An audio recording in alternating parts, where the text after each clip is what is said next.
Welcome, ladies and gentlemen. I am your man in Japan, jcontra, and I am here at the Hard Off in Hisayama, Fukuoka. I'm across the street from Costco. I'm doing a little bit of a day out, going to IKEA, picking up a little bit of furniture, and doing some grocery shopping at Costco. And I'm also coming to you on the same day that my AV Famicom bit the dust. I put in Devil World. Of all of the games that I could put into the Famicom, I put in Devil World, and I don't know what happened, but it seems like my consoles kicked the dust. So I'm kind of in the market for an AV Famicom. The only problem is that when you come to this particular shop, the prices are out of control. And so if you do not like complaining about video game prices, just turn it off now, because I'm about to go off on how just like absurd, like this is going for about $80 for an AV Famicom. And I mean, you know, maybe my complaining shouldn't be, maybe I shouldn't complain so much, because in America, I mean, I don't even know how much normal NES is going for. I mean, for a toaster, I mean, I assume it's a lot more. But this store has always been one of the pricier ones. So you can get one with 2 controllers that's in okay condition. There's a little bit of yellowing. I'm not sure if you can even really tell there. That's going for about $120, given the exchange rate the way it is now. I think today it's like 111 yen per dollar. You can also get a classic Famicom going for about $60 here. And they even have some that are in fairly good condition. Let's see, yeah, going for about 80 to 100 bucks. Now this is a very unique hard off, and I imagine it's because they get in so many different games, but they will actually price the consoles differently according to their condition. So you see, like this one right here, you've got a normal Super Famicom going for about 6,000 yen in the box. Let's see if I can, well, all right, let's take a look at the one that's 7,000 in the box. The box looks okay. The console itself is not really yellowed. It's a bit dirty, but you could probably dust it a bit off. The box itself, it's got some corner wears, but it's like, for me as an American, that's like whatever. And so that's 7,000 yen. So that's, well, 7,500, so that's about $70. And then you pull out this bad boy right here, and this is in amazing shape. The box, like, there's almost no wear on the box. There's no rough edges on the corners. We've even got, I don't know if that's the original plastic wrapping that this stuff might have come in. I don't see any manual, but I'm assuming, well, you can kind of see a little bit of plastic down there, so I'm assuming it has the manual. This is insane. This is almost like new, and it's going for $140. That's just crazy to me. Like, I can't believe I live in a day where a Super Famicom costs $140, and especially if that's especially what's going to happen when you go to a shop where someone knows what they're doing, and they'll actually sell things based on their condition, because a lot of hard-offs actually won't do that, either because they don't have the time, they don't have the expertise. Here's even a mini Famicom, a mini Super Famicom. The Super Famicom Junior is going for $100, and what's actually very interesting about the Super Famicom Junior is it actually has the American SNES controller shell, but obviously it's got the Super Famicom buttons, whereas normal Super Famicom controllers, like, they look similar. They look very much the same. They have the same shape. But you can see here you've got the Nintendo Super Famicom up there, and then what you might be used to if you're from North America, they just have that inset Nintendo logo right there. So that's something to be aware of. Sometimes you'll find these loose, like for some reason I found one loose, and so that's actually what I play my Super Famicom with. And actually, what's also even more surprising is that the N64 has started to go up. Like, I can't believe, and then they're trying to sell an N64 for 8,000 yen. That's about $80, $75, depending on the day. Normally, this is a bit on the pricier end. They used to be about $35 to $40, sometimes even $45. But now the nostalgia is kicking in for that generation of consoles. And they even have a gold one down here. So you can even buy a gold one that's in pretty good condition, going for about 8,000 yen. That's nice. And then they even have, if you don't want to bother with any of the old stuff, you just want something that plays Famicom and Super Famicom, you get the FC Combo 2 clone system for about $60. They do, and then, you know, everything except the GameCube has shot up in price. Because so you got to think about this generation of consoles. We're talking about Dreamcast, starting everything off, PlayStation 2, GameCube, and the original Xbox. And I saw, yes, so they have a slim PS2. Fat PS2s usually aren't this expensive, but they're selling a slim PS2. This is the 90,000 model, and this is going for 160, 170 bucks. The slim PS2 for some reason has maintained its value, and even in some cases has gone up, depending on if you find a limited model. That was just a normal black one.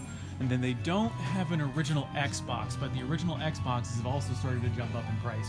But for whatever reason, and I cannot figure out why, the Nintendo GameCube is still $40 in really good condition. I can find, like, I remember buying a GameCube here in the box for about $35. It may as well have been brand new. That was the condition that I found it in. So I don't even know what's happening. You can see more N64s going for about $80. And then, oh yes, I also wanted to show you the Dreamcast, because this is really disheartening when you see Dreamcast going for $70. Like, that's American prices. But here we are in Japan, and I have managed to stay in Japan long enough to see a Japanese Dreamcast with a VMU. So that's maybe a couple extra $10 going for $70. And then, of course, bad condition one here, very yellowed, might have gotten baked by the sun or was in a smoking household, and that's going for about $45. And then, the Neo Geo CD, I was here. If you follow this series, I guess I was here about August of last year, so I'm filming this in May. I don't even know when this is going to come out, but it's been about 6 or 7 months, and they still haven't been able to get rid of this Neo Geo CD, and it's probably because it's $200. But I remember when you couldn't even give those away for like 5,000 yen or more for like $50. And they even have a very old, the AV, I don't even know what to call it, but it's an AV PC engine. See if I can get it. It's also got that, I think it's like the memory edition. I can't remember exactly what it's called, but then it also has a multi-tap, so it's a bit loaded, but $140. Like, I've seen PC Engine consoles, they've definitely peaked, if not plateaued,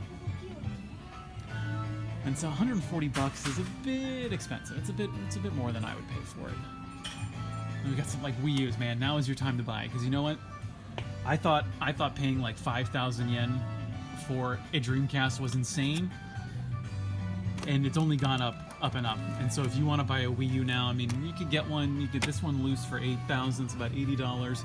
They've got a black one. I think, yeah, this is a 32 gigabyte model. That's, man, because this has only got, I can't even remember how big the hard drives were on this. Maybe 8, maybe 16 on the white ones. But then you've got this one going for 32, and that's worth an extra $100, I guess. Or you could buy some in the box going for about $150, $170, I would say. Another thing to look out for, especially if you're playing the PS3, the newer models, like the slim versions and whatnot, they could not play PlayStation 2 games. What you'll find is when you look at these older models, because some of the older models, like this one, cannot play PlayStation 2 games. And that's why it's only going for about like $90. This one that's going for $150 can play PS2 games, and that's why it's a bit more expensive, because I think it also upscales the games as well. The thing to keep in mind is that while PlayStation 3 games and like Blu-rays and stuff, I think Blu-rays have regions, but PlayStation 3 games generally do not, except for like Persona 4 Arena or whatever. But aside from that, no regions on those, but PlayStation 2 games will still keep their region. So while you may buy a Japanese PS3 in order to play Japanese PS2 games, hold on, see here it says PS1, 2, and 3. The PS1 and the 2 games are region locked, so you will not be able to play your American PS1 or 2 games on this system. That's something to keep in mind. I guess anything else I need to complain about? And then the Xbox 360 is also really not. I don't know when a time will come when the Xbox 360 might start going up. It's got a lot of amazing Japanese shooters on it, so now may be your time to pick up a Japanese Xbox 360. I'm not really sure about that. Those are the games that I'm looking for, because all of the PS2 shooters are really starting to get out of control. But so is a lot of PlayStation 2, a lot of Dreamcast. But then GameCube stuff, GameCube stuff has largely stayed the same. Like Twilight Princess, despite the re-release, the HD remaster that came out for the Wii U, Twilight Princess for the GameCube has always been one of the probably the most expensive game on the Japanese GameCube. It's still going for about $60. We've even got Mario Sunshine going for $30. That's reasonable. Ultimate Spider-Man. I don't know why you would buy it for the Japanese GameCube and not the American one, but if you're insane like me and you want a complete set, that's what you're gonna do. And I remember Star Fox Assault used to be a like $60 game, now it's going for $20, and that's at this place where the games are a little bit more expensive than I would like it. So the GameCube is just this bizarre place that I really want to get into some GameCube stuff. I just honestly haven't had the time, and wow, they even have Terminator 2 for the Mega Drive going for $60, although it's not in the box. I wish it was in the box. Another cool find that I found was Street Fighter 2, the new Challengers, going for about $40, $35 for the Mega Drive, even though it's only got 3 buttons. Or I guess if you get the 6-button control, you'll be fine. But I do love the sort of non-Nintendo Street Fighters. I think they're very fascinating.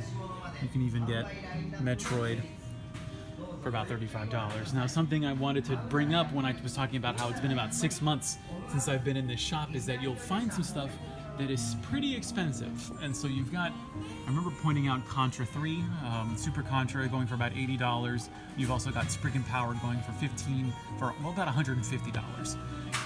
The thing about this stuff is that when they price it so high, they tend to just stay. So you're not going to find anyone insane enough, besides perhaps for me, who would want to spend $80 on Contra 3. The only problem is that you have these lights that are just blaring something like, I don't know, 16, maybe 12 hours a day, depending on how long the store is open. And these glass cases, I don't think they give any UV protection. So what happens is you have this copy of Gradius, you have this copy of Contra 3, and even worse, you have this rare copy of Spriggan Powered. You don't see copies of Spriggan Powered every day. It's a pretty rare game. What's even more rare is Mega Man 2. Like this could be a $200 game. The only problem is that if it stays around for more than 6 months, and I see some games that stick around for years in glass cases like these, and then they just get baked by the fluorescent lights, and they end up just getting so like I see it all the time. They get bleached. They just get bleached by the light, and they just look so awful. And then they end up being overpriced to begin with, and then as the condition deteriorates, no one's gonna want to buy that stuff. And so I've never really seen games. I've never seen Hard Off reprice a game. So I don't think a Hard Off is ever gonna go in and just start lowering the price on stuff, even though the condition is worsening. Because I don't even know if the staff rotates, the people just might not care. They take in so much stuff every day that they might not have time to go in and redo the inventory. But you're gonna have all of these games that are just sitting in Japanese shops that nobody's gonna want to buy because they're overpriced and because they're bleached by the lights. And that kind of makes me sad, but I'm also not gonna pay $150 for Spriggan. It's a good game. I have it loose, but I'm not paying $150 just for a box and a manual. And then we come to the big wall of Super Famicom games. Super Famicom has really jumped up in price the last couple of years. The biggest mistake I think I've made since coming to Japan was not first investing in Super Nintendo games. And I don't mean investing like I'm gonna try and flip them, but I mean I would have saved so much money if I had just bought some Super Nintendo games instead of N64 games, because N64 games, let's come around, I'll show you. They have not really increased in price. I mean, Sin and Punishment used to maybe be a $30 game. Here it's going for $50. Custom Robo is a really good game, and I recommend everybody play it. But otherwise, there's only been a couple of N64 games that have really exploded in price, and of course you hardly ever see them, and that's of course why they have exploded in price. But the N64, and I think especially for people of my generation, people in their later 20s, early 30s, the N64 was a big part of our lives. And if you want to save some money and you want to get some controllers, get the console itself, get some good games like Smash Brothers for $15, I always try and point out Smash Brothers. I try to point out Ocarina of Time. Ocarina of Time is a $5 game here, even and with the caveat that, or I guess the note, I don't know if it's caveat's the right word, but this is one of the more expensive hard-offs that I've been to. And even at the more expensive places, you're seeing GameCube games and N64 games especially that have just not jumped up in price. And I don't know the reason why that is. But we're going to come here to the front showcase because there's a couple things I really wanted to show you. They have a complete I actually don't, well, it's not exactly complete. I think it's missing the interior box, but here we've got an almost complete Mega Drive CD. It even comes with the console.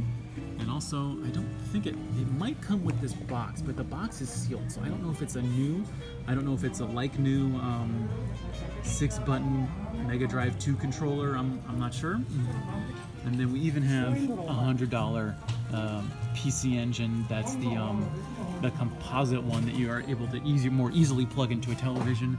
And then another disheartening thing is just these Game Boy Advance SPs have really jumped up in price. You used to be able to buy these guys for about $30, maybe $40 in the box, and here they are loose going for $50, and even the Famicom version is going for $100. Like whenever I remember seeing one of these for about $40 a few months ago, and I really should have picked it up because then I probably could have just flipped it. Although the one I have has some problems with the it's got some problems with the screen, so I don't know what's going on with that. They haven't even got this. Even, man, I don't know if this is going for $60, and I don't know why, because the original Game Boy Advance, it's in really good condition though, but usually it's not that highly sought after. You can see this silver one's going for $60, and in the back, it's going for about $50. And then you've got your, I don't see PlayStation stuff jumping up anytime soon. PSP is going for about $75. You've even got some Vitas going for as low as almost $90. So let's, as always, hit the junk section. Although a lot of this is anime, so therefore it is trash. And then you've got just the guns, just the guns. Oh, so many guns. And then more anime statues. I don't see anything that looks. Remember, children's anime. Anime for children. Anime for children. And while I can complain very easily about how Super Famicom systems are getting out of control, you come to the junk and you just see that there is just so much stuff that is super cheap here. We're talking, yeah, the condition's not that great. It's got, yeah, the back is yellowing, and you've got this tape. Although I think the guy's name is who is this? I can't really tell. But this is going for $8. No, okay, maybe if this was like $2 or $3, it would be worth it. But $8, like, you know, okay. Link to the Past is a good game. It's not. I don't know if it's worth buying it in that condition. You've got Street Fighter 2 Turbo for $3. I remember they came out with that special, the reprint of Street Fighter 2 for like $100. Like, no, just come to Japan. Get that guy for $3. Then we got Super Mario World. It's an okay condition, but $8. This isn't bad. I think, how much is this worth in America? Like probably 40, 50? I don't know. I've really paid attention to Super Nintendo prices. And then even with the boxes, you've got like Final Fantasy V. Final Fantasy V, complete in box, $5. We got Bomberman 2. I mean, how much is Bomberman 2 going for? $10. Okay, this is a bit pricey. I'll be honest with you. This junk, it's not in the best of condition, but they've got stuff. They've got stuff, which is I can't say that of other places. And then this is a very odd. I've never seen this kind of controller before. This is so weird. I'm trying to see. So what they'll do is in the junk section, you buy the stuff as is. And I'm trying to see, like, okay, it's. Okay, well, okay, so the problem is they wrote down what the issue is when they tested it, and it says it just, whenever you play the game, you just go to the right. Like, you can hit all the way to the left, your character's still going to the right. But this is actually interesting. I've never seen this shell before. What was this even to? Wow. And then we've got some yellow ones. These N64 controllers don't seem bad. So this is the junk section. It seems mostly unchanged. That's another thing, is when stuff gets sent to the junk pile, it just kind of stays here forever. And as always, my phone is about to run out of storage. It wouldn't be a hands-on hard-off without it. So we're going to end quickly here on a Sega Mark III. All it's got is the console. Everything else in the box is empty, but it's going for $30. And lastly, we've got the fan station. Or is it the fun station? Either way, it can be yours for $15. I don't even know what system it's supposed to be a clone for, but it even has a gun for a reason. Okay, so before my phone cuts me off again, I've been jcontra. This has been Hard Off Hisayama. Thanks for watching. See you next time, and mahalo.